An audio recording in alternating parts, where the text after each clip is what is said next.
Enfim, eu expliquei isso porque muitas pessoas comentam sobre e não entendem o contexto do vídeo com a dublagem, então eu achei importante citar, ok? Mas agora, se aconchega aí meu querido, não esquece do like e vamos lá para a história do Orion, o forasteiro, e da Artemis, a resposta.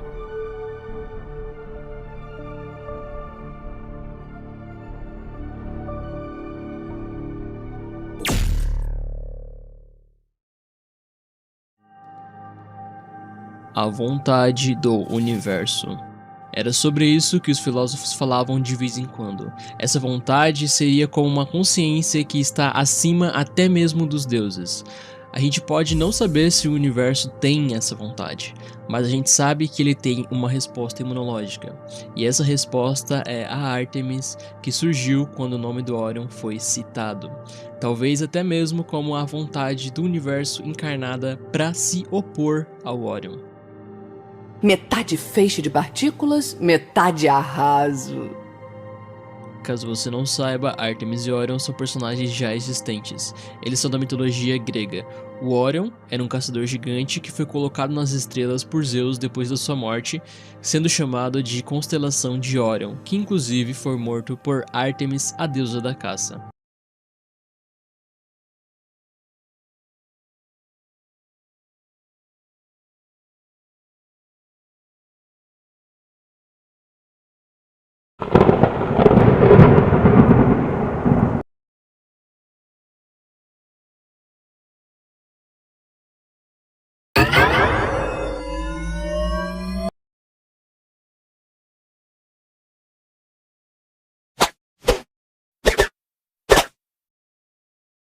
Por mais que eles existam na mitologia, não significa que eles são puramente esses deuses no Brawlhalla. Não só os dois, mas vários outros como a Nyx, por exemplo. Parece que a lore do Brawlhalla usa como inspiração as mitologias, só que eles criam personagens que só carregam aqueles nomes. Assim eles criam tipo um contexto que a gente consiga entender com mais facilidade a história de cada personagem, sabe? A Artemis por si só, por exemplo, é a deusa da caça, mas uma característica muito importante dela, que seria o arco, não existe. Mas enfim. A Artemis do Brawlhalla nem sempre foi chamada de Artemis, o seu nome real é Mary Washington. Ela nasceu em West Plaza, em Nova York, e sempre foi apaixonada por leitura e, claro, por sorvete de morango também. Ela teve uma infância relativamente normal, apesar de seus pais sempre se perguntarem por que ela adorava passar horas e horas em silêncio olhando o céu durante a noite. Inclusive, a gente pode imaginar que ela ficava procurando a constelação de Orion, já que ela mesma lia muitas histórias da deusa Artemis matando o caçador Orion e lia várias e várias vezes. Só que ela realmente queria encontrar o Orion de verdade, e logo quando os poderes dela despertaram, apareceram, ela aproveitou a primeira oportunidade e abriu um buraco de minhoca para entrar em Valhalla. Buraco de minhoca, para você que não conhece, é basicamente um túnel no espaço-tempo que é capaz de te levar a outros lugares. Inclusive, isso não é algo da mitologia nórdica, grega e etc. Foi estudando a equação de campo de Einstein que surgiu a teoria de buracos negros e anos depois, inclusive, foi comprovada a existência. E também foi onde surgiu a teoria dos buracos de minhoca, beleza? Enfim. A Mari criou esse buraco de minhoca para Valhalla, mas não funcionou como ela gostaria. Ao invés de ir para Valhalla, ela foi parar no vácuo do espaço.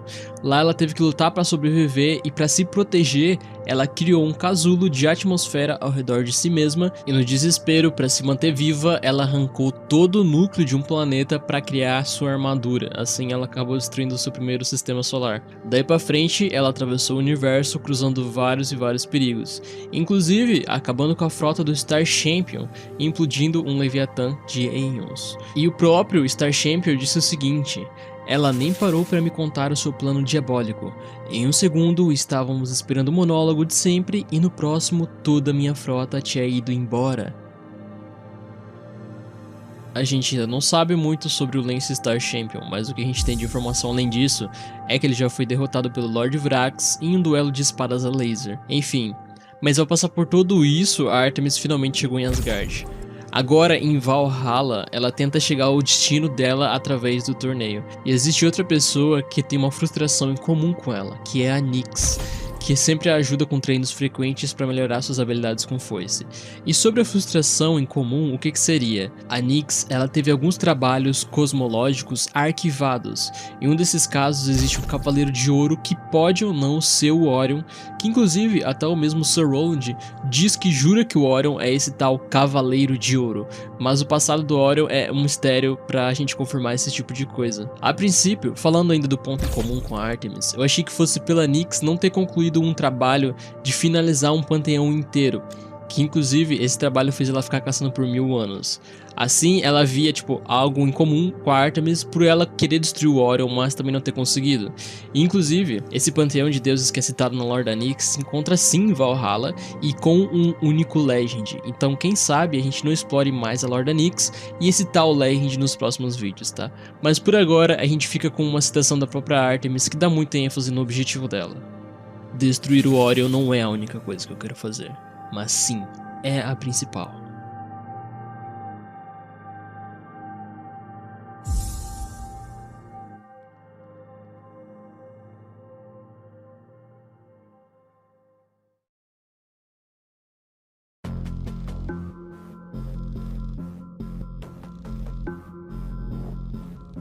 Agora, se tratando do Orion, chega a ser um mistério até pra gente que tá vendo tudo de longe, mas um dia o Bolívar, a Cassidy e outros Legends viram um rastro de fumaça cortando o céu de Asgard, e esse rastro era de um cometa de fogo que logo atrás, inclusive, vinha uma Valkyria perseguindo esse cometa como se ela estivesse tentando parar ele, antes que ele caísse num lugar chamado Folkvanger, que é o Palácio da Freya, que é um lugar onde parte dos guerreiros vikings iam após terem morrido em batalha e com honra, e a outra parte ia para Valhalla, que é o Palácio de Odin. Inclusive muita gente não sabe desses dois palácios que existem. Depois da queda do cometa, as Valkyrias e os emissários de Odin se reuniram ao redor da cratera. E logo depois disso, a história continua com um time skip tipo muito rápido, que é só de algumas semanas. Então a gente não sabe o que era o cometa, ou se continha algo dentro dele, ou se poderia ser o próprio Orion, né?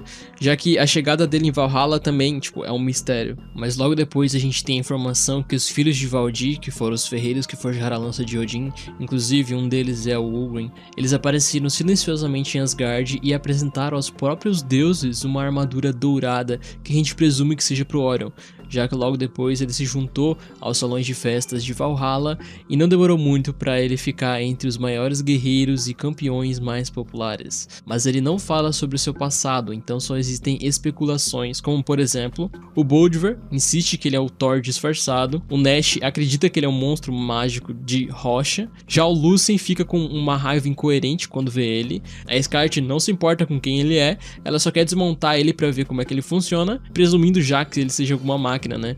E também, como eu citei antes, o Sir Roland jura que ele é o Cavaleiro de Ouro que ele nunca conseguiu matar. E essas são apenas algumas especulações de outros Legends, beleza? Mas a gente também sabe que ele é o único herói que por algum motivo ele é tratado como herói, eu não sei se isso é relevante. Ele é o único visto saindo de Asgard de tempos em tempos, o que me faz pensar quem é realmente essa pessoa, porque até a chegada dele é um mistério e ele recebeu uma armadura feita pelos próprios filhos de Valdir, que são tipo os mestres artesãos originais de Asgard. Eles são tipo os melhores e também os primeiros desde que o mundo começou. Então a armadura ser feita por eles que já fazem coisas absurdas. Inclusive eu pensei que essa armadura poderia ter sido feita para conter os poderes do Orion ou algo assim. Enfim, mas fora isso, já dá para imaginar que ele não é qualquer pessoa, incluindo nem mesmo o nome dele, já que ele mesmo diz na lore: aqui eu me chamo Orion. E por isso, dá pra imaginar que ele tem outros nomes, e ele vai sempre ser alguém novo e misterioso a cada lugar que passa. Sua galáxia agradece.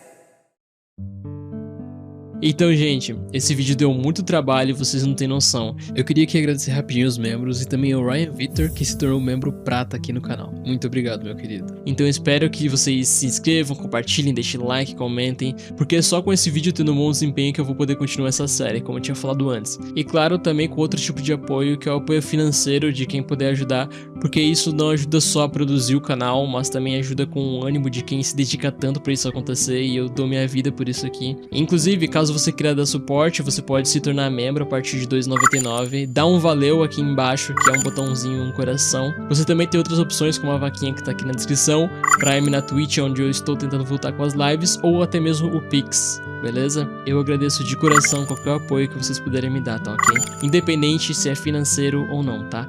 Mas agora, o vídeo vai acabando por aqui. Um grande abraço do Tio Links e até mais.